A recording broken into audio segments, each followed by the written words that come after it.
తిరుపతి, అరుణాచలం దర్శనం అయిన తర్వాత అరుణాచలంలోంచి బయలుదేరుతున్నప్పుడు వీడియో అనమాట.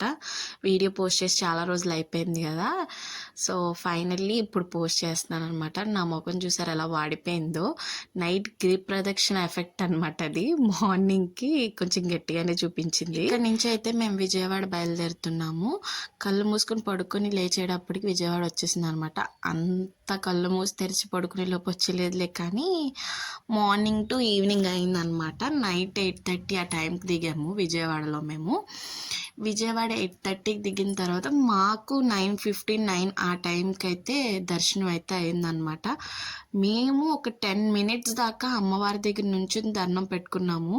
ఎవరికైనా అంతలా దర్శనం జరుగుతుందో లేదో తెలియదు కానీ మాకైతే చాలా బాగా జరిగిందనమాట దర్శనం. మొత్తం ట్రిప్స్‌లో విజయవాడ కానీ, తిరుపతి కానీ, అరుణాచలం కానీ ఏ దర్శనం అయినా సరే చాలా బాగా జరిగిందనమాట.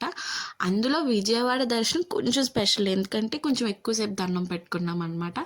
ఫైనల్‌గా మేమైతే విజయవాడ దర్శనం కూడా కంప్లీట్ చేసేసుకున్నాం. నెక్స్ట్ నుంచి వీడియోస్ కంటిన్యూగా పోస్ట్ చేస్తాం.